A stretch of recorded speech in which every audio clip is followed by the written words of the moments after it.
नमस्कार, रात के 8 बज चुके हैं। आप देख रहे हैं अपना पसंदीदा शो प्राइम डिबेट। आपके साथ मैं हूं प्रियंका राय। प्रदेश में नेताओं के बयानों की गर्मी सियासी तापमान के सारे रिकॉर्ड ध्वस्त करती दिख रही है। सीएम गहलोत की ओर से भाजपा कार्यालय में पुलिस भेजने के बारे में दिए गए बयान पर नेता प्रतिपक्ष गुलाबचंद कटारिया आग बबूला हो उठे। सीएम को सीधी सीधी चेतावनी देते हुए कटारिया यहां तक बोल गए कि सरकार में दम है तो पुलिस भेजकर दिखाए। बीजेपी के प्रदेश अध्यक्ष सतीश पूनिया भी कह चुके हैं कि घुसकर देख लो किसने रोका है। राजस्थान के नेताओं के आपसी सद्भाव और रिश्तों की दलगत राजनीति से परे मिसालें दी जाती थी, मगर हाल के सालों में यह धारणा बदल चुकी है। अब नेता के एक दूसरे के पार्टी पर इतने ज्यादा हमलावर हैं कि राजनीतिक प्रतिद्वंद्विता अब राजनीतिक दुश्मनी में बदलती दिख रही है। इसी मुद्दे पर चर्चा करेंगे। छापों पर बयान, सियासी घमासान। लेकिन उससे पहले प्राइम डिबेट के प्राइम सवाल जान लेते हैं। तो प्राइम डिबेट का सवाल नंबर 1 है, सीएम का वार महज बयान है या धमकी? यह अहम सवाल है क्योंकि मुख्यमंत्री अशोक गहलोत ने साफ तौर पर कह दिया है कि अगर बीजेपी ऑफिस गिराया जाए तो उन्हें कैसा लगेगा। तो क्या यह महज एक बयान है या फिर धमकी? ये अहम सवाल है। और प्राइम डिबेट का सवाल नंबर 2, क्या एजेंसियां सरकार का तोता है? यह अहम सवाल है क्योंकि कोई भी एजेंसी अगर जांच करती है, कार्रवाई करती है तो सवाल उठाए जाते हैं, चाहे वो राज्य सरकार की एजेंसी हो या फिर केंद्र सरकार की। तो यह एक अहम सवाल उठता है, क्या एजेंसियां सरकार का तोता है? और सवाल नंबर 3, प्राइम डिबेट का सवाल नंबर 3 भी आपको बता दें, वार पलटवार आगे क्या है आसार? तो यह अहम सवाल है क्योंकि वार पलटवार का सिलसिला शुरू हो चुका है। अब देखने वाली बात यह होगी कि यह वार और पलटवार कहां तक जाता है और इसके आगे क्या कुछ आसार होते हैं। तो प्राइम डिबेट पर चर्चा करेंगे। इस वक्त गेस्ट हमारे साथ जुड़ चुके हैं। जैसे जैसे चर्चा आगे बढ़ती जाएगी और भी गेस्ट हमारे साथ जुड़ेंगे। अभी फिलहाल हमारे साथ पंकज जोशी जो कि बीजेपी नेता है वो हमारे साथ जुड़ चुके हैं और इसके साथ ही एसपी मित्तल, वरिष्ठ पत्रकार, टीवी स्क्रीन पर देख सकते हैं, वो भी हमारे साथ जुड़ चुके हैं। स्वागत है आप दोनों का न्यूज 18 राजस्थान पर।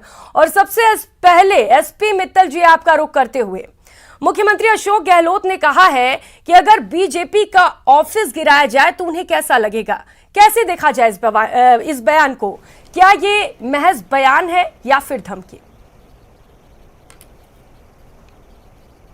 प्रियंका जी, देखिए, अशोक गहलोत साहब पिछले कई दिनों से दिल्ली में है और वो दिल्ली में कई तरह के बयान भी दे रहे हैं। उन्होंने ये जो बात कही कि जयपुर के अंदर भारतीय जनता पार्टी के कार्यालय में यदि भाजपा पुलिस घुस जाएगी तो क्या बीतेगी भाजपा पर, और चूंकि चूंकि वहां शासन है, तो मुझे लगता है कि एक तरह से उन्होंने इस बात के संकेत दिए हैं कि आने वाले समय में यदि मान लो कुछ ऐसा हुआ, यदि बीजेपी ने कोई आंदोलन करा, जिस तरीके से कांग्रेस दिल्ली में आंदोलन कर रही है और जिस तरीके से क्या नाम से एआईसीसी के कार्यालय में पुलिस घुस गई, तो वैसा हो सकता है कि राजस्थान में इसकी पुनरावृत्ति हो जाए।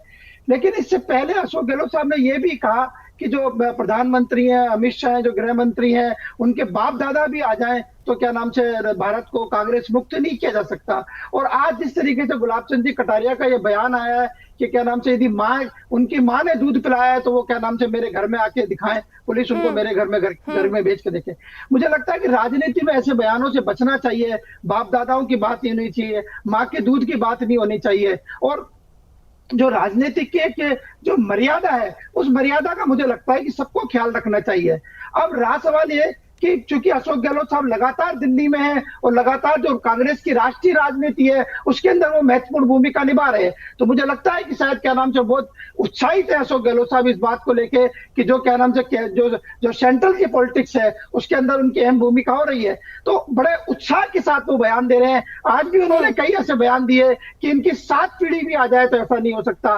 तो मुझे लगता है कि जो नाम से जो मर्यादा का जो ख्याल रखना चाहिए, शब्दों की जो मर्यादा का ख्याल रखना चाहिए, उसमें दोनों ही पार्टियों को रखना चाहिए। और जो आपने एक सवाल अभी क्या नाम से आपकी रिपोर्ट में उठाया कि एजेंसियों के दुरुपयोग की बात है या एजेंसियों को अपने नजरिए से इस्तेमाल करने की बात है, तो हमने देखा है कि क्या नाम से चाहे वो राजस्थान में कांग्रेस की सरकार हो या दिल्ली में भारतीय जनता पार्टी की सरकार हो, तो जो एजेंसियों का जो जो जांच का तरीका है वो उनका अपने अपने नजरिए से हो सकता है। जैसे ईडी से पूछताछ का मामला है तो कांग्रेस को ये नहीं पता है कि राहुल गांधी को आप पांच दिन तक लगातार बुला रहे हैं, 50 घंटे तक आप उनसे पूछताछ कर रहे हैं। हमने देखा कि राजस्थान के अंदर जिस तरीके से राज्यसभा के अभी चुनाव हुए तो जिस तरीके से एसीबी का उपयोग किया गया, पहले ही जाके बता दिया गया कि विधायकों की खरीद फरोख्त हो सकती है। इससे पहले 2020 के अंदर जब सियासी संकट हुआ था तो हमने देखा कि कांग्रेस के 19 विधायकों के खिलाफ देशद्रोह का मुकदमा दर्ज कर लिया गया। तो ये सारी बातें जाहिर करती है कि जो एजेंसियां हैं उनका उपयोग हर राजनीतिक दल अपने अपने नजरिए से करता है। बिल्कुल। हमारे साथ अभी कांग्रेस प्रवक्ता भी जुड़ेंगे, उनसे भी मैं सवाल पूछूंगी, लेकिन पंकज जोशी जी उससे पहले आपका रुख करते हुए, क्या ये शब्द कैसे हैं? चलिए ठीक है, मुख्यमंत्री अशोक गहलोत ने भी कहा है कि अगर बीजेपी का ऑफिस गिराए तो कैसा लगेगा, लेकिन बीजेपी के नेताओं ने भी अमर्यादित शब्दों का प्रयोग किया है। कहां तक सही है ये? देखिए प्रियंका, जो है आप देखेंगे तो एक प्रदेश के मुख्यमंत्री यदि होते हैं तो देखिए एक नेता अलग होता है, लेकिन मुख्यमंत्री जो होते हैं वो मुख्यमंत्री के कारण पूरे उसकी जो अभिव्यक्ति होती है वो पूरे प्रदेश की अभिव्यक्ति होती है। और उस पर एक जो है अपना जो एडिकेट्स है, जो अपना एक जो मर्यादित है वो होना चाहिए। और खास करके अशोक गहलोत जी जो जोधपुर से आते हैं, जो पूरे राजस्थान में वहां की भाषा को ये कहा जाता है कि सबसे मर्यादित भाषा यदि किसी संभाग की है तो जोधपुर की है, लेकिन मुझे लगता है कि उन्होंने यही नहीं जोधपुर का नाम भी जो है डुबो करके रख दिया उठा करके। आप देखिए कि लगातार वो कहते हैं कि नालायक, निकम्मा किसको कहते हैं? अपने ही साथी को कहते हैं। और जिस तरीके से उन्होंने भाषा का उपयोग बार बार किया, अभी 2-4 दिन पहले इन्होंने कहा कि एसपी मित्तल साहब ने बिल्कुल ठीक कहा कि उनके बाप दादा भी आ जाएं। मुझे बताइए, क्या एक मुख्यमंत्री की जो है भाषा ऐसी होनी चाहिए? और क्या इस भाषा का उपयोग किसके लिए कर रहे हैं? बिल्कुल देखिए, मैं आपको कहना चाहता हूं कि यही नहीं, तो बीजेपी के नेता भी कहां पीछे हैं? कटारिया जी ने भी तो ऐसे ही कहा है, दम है तो घुस कर दिखाएं। कटारिया जी ने देखिए, मैं क्या कह रहा हूं आपको कि आप क्या कहेंगे कि क्या कोई भाषा अमर्यादित करेगा तो दूसरा क्या करेगा? कि वही बात करेगा कि एक गाल पे चाटा हुआ दूसरा गाल करते। देखिए अब जो है चीजें परिवर्तित हो रही हैं। अब लगातार यदि आप जिस भाषा का उपयोग करेंगे, यदि प्रदेश के मुख्यमंत्री यदि इस भाषा का उपयोग करेंगे तो जनता छोटी छोटी भी, क्योंकि प्रदेश का अपराध भी इसी कारण से बढ़ रहा है, क्योंकि मुख्यमंत्री खुद ही जो है एक तरीके से आपराधिक भाषा का उपयोग करते हैं कि किसी का जो है हम जो है गिरा दे तो, बिल्डिंग गिरा दे तो। अरे भाई, क्या लॉ एंड ऑर्डर से चलेंगे या कानून की दुहाई देने वाले लोग हैं आप आकर के? लेकिन क्या है कि मुख्यमंत्री जी इस टाइम जो है, आप बिल्कुल ठीक कहा मित्तल साहब ने, कि बड़े जोश के अंदर हैं और जोश में जो है वो होश को बैठे हैं और अपने ही लोगों को जो है कहीं ना कहीं साजिश में रचने के लिए आप आरोप लगा रहे हैं कांग्रेस पर। इसका जवाब मैं लूंगी, लेकिन उससे पहले आप जरा ये बताइए पंकज जी कि बार बार इस तरीके के आरोप क्यों लग रहे हैं केंद्र सरकार पर कि एजेंसियों का दुरुपयोग किया जा रहा है? कोई तो वजह होगी इसके पीछे। मुझे बताइए कि जब नहीं मुझे बताइए कि अभी आरोप लग रहे हैं, मनमोहन सिंह जी ने क्या कहा था जब कोयला घोटाला हुआ था? तब उन्होंने क्या कहा था कि मेरी जो है एक तरीके से मैं मजबूर हूं क्योंकि मेरे पास जो है गठबंधन की सरकार चला रहा हूं, इसलिए आप लूट सकते हैं। मुझे बताइए कि ईडी ने जो है ये जो अभी ईडी का छापा पड़ा इनके भाई के यहां, जब कोई व्यक्ति अपराध करता है, जौहरीलाल हो चाहे कोई जयपुर के जो है विधायक हो, जब वो अपराध करते हैं, उनके परिवार के अपराध करते हैं, तो कहते हैं कि उनको और उनको अलग रखना चाहिए, और जब खुद के ऊपर आती है तो सारे चीज को एक शामिल होकर रखना चाहिए। दो बातें जो है करके चलते हैं। अब उन्होंने कहा कि मुझे बताइए कि घोटाला कब का है, एफआईआर कब हुई, और तो और मैं कह रहा हूं कि एफआईआर होने के बाद, घोटाला होने के बाद 2017 के अंदर 17 करोड़ रुपए की पेनल्टी, आप न्यायालय में जा सकते थे ना, 17 करोड़ की पेनल्टी आपके भाई ने जमा कराई कि नहीं कराई? आपको रोकना चाहूंगी, आरसी चौधरी भी इस वक्त हमारे साथ जुड़ चुके हैं। जी बोलिए।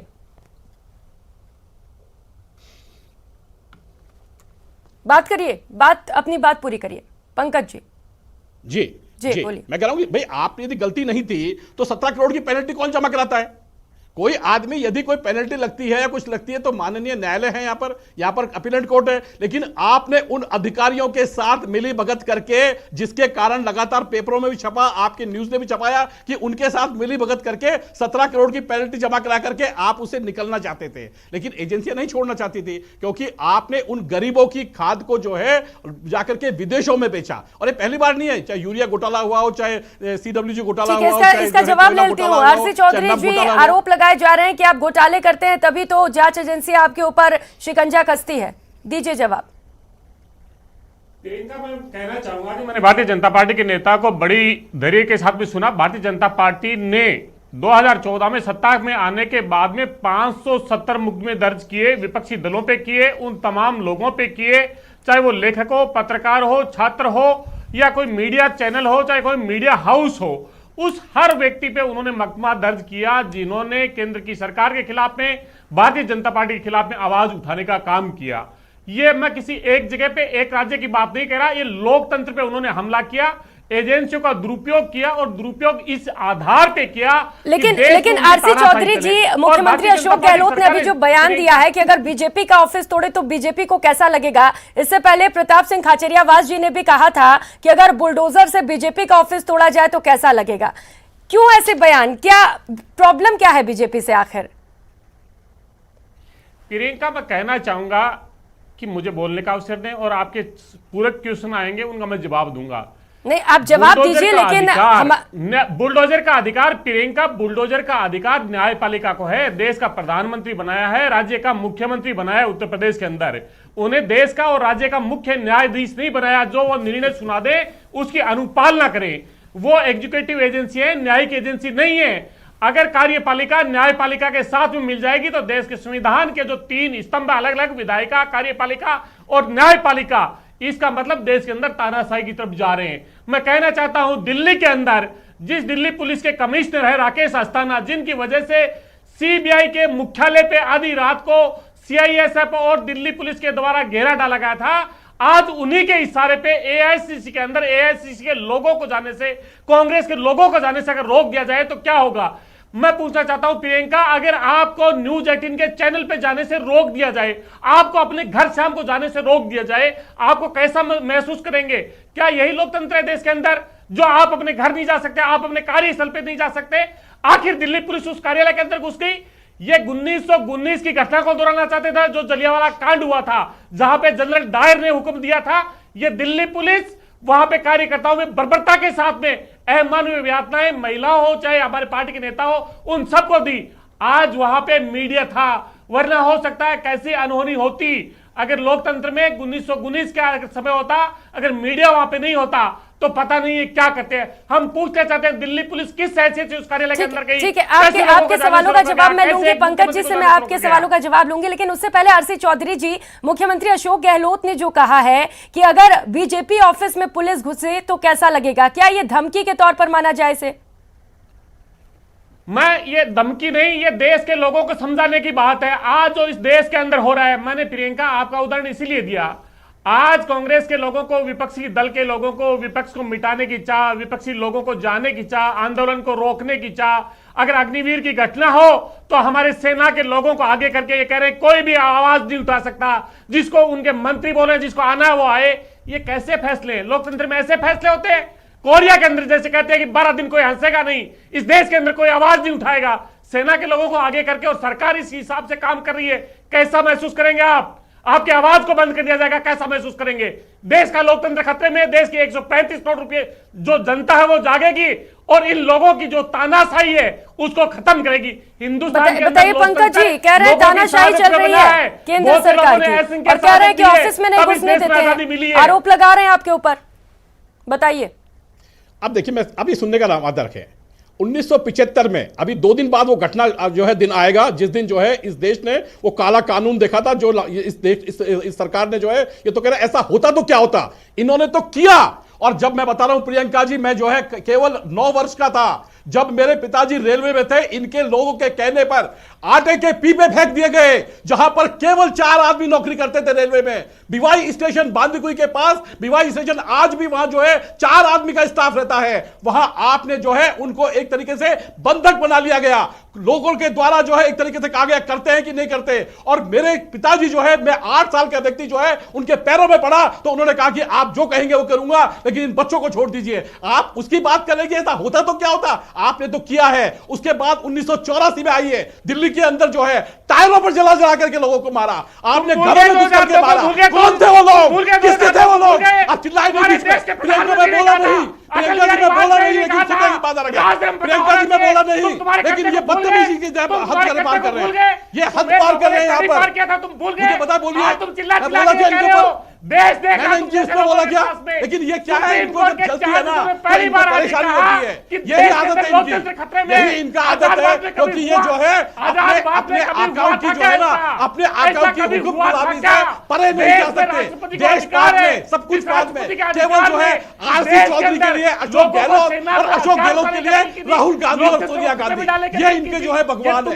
इस कारण से इनकी स्थितियां ये बनती है। मैं आपको फिर कह रहा हूं, और मैं कह रहा हूं सुनने का मादा रखे, और सुनने का मादा है, रुकिए ना, सुन जाइए ना। अरे तो तर्क संगत है, देश में देखा है भाई, अरे देश में देखा है। तुम झूठे लोगों, अरे फिर वही की राजनीति करने वाले लोगों, नफरत की राजनीति करने वाले लोग, क्या हालत है की राजनीति करने वाले लोगों, तू तो बताओगे हमें, तुम बताओगे राजनीति है, तू तो हमें गौर से के ऊपर शर्म करो यार, शर्म करो, गौर चैनल को तू तड़ा पंकज जी, लेकिन आपने एक सवाल का जवाब अभी तक नहीं दिया कि कांग्रेस को उसी के ऑफिस में जाने से रोक दिया गया, ये कहाँ का न्याय है? अगर बीजेपी के साथ ऐसा हो तो कैसा लगेगा? सवाल तो वाजिब है ना, ऐसे लोगों को बुलाए, सवाल तो वाजिब है। आप मुझे बताइए, मैंने कभी कोई तुम्हें क्या देवता कहें क्या? नहीं, तुम्हें क्या कहें? बताइए क्या गौर से के उपास कौन क्या कहें हम? लोकतंत्र के हत्यारे को क्या कहें हम? बताइए, लोकतंत्र के हत्यारे आपकी जनता सुन रही है। हाँ बोलिए, और 7 राज्यों में 7 साल के अंदर 9 राज्यों, अरे सुनिए, सुन रही है, और बोलिए, और गाली दे दीजिए। तो गुजरात में कैसे गए महाराष्ट्र के लोग? कैसे गए गुजरात में महाराष्ट्र के लोग? कैसे तुमने 9 राज्यों की सरकारें क्यों गिराई?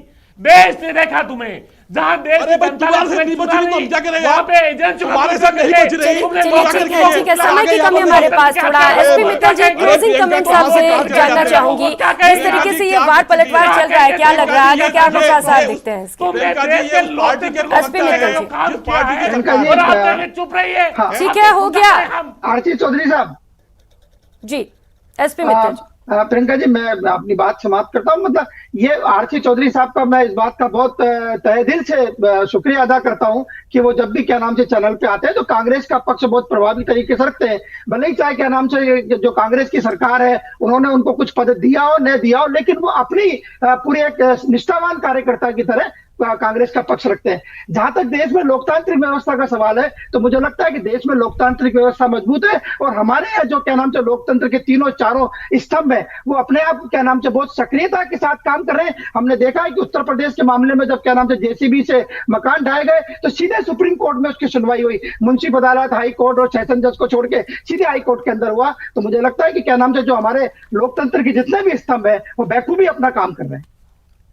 ठीक है, चलिए, बहुत शुक्रिया आप सभी का हमारे साथ जुड़ने के लिए और इस चर्चा के लिए। आरसी चौधरी जी आपका भी, पंकज जोशी जी और एसपी मित्तल जी बहुत बहुत शुक्रिया। तो राहुल गांधी से ईडी पूछताछ कर रही है और उसकी आंच राजस्थान तक पहुंच चुकी है। वार और पलटवार का सिलसिला भी शुरू हो चुका है। अब देखने वाली बात यह होगी कि यह सिलसिला कहां जाकर थमता है। प्राइम डिबेट में फिलहाल इतना ही, मुझे दीजिए इजाजत, नमस्कार।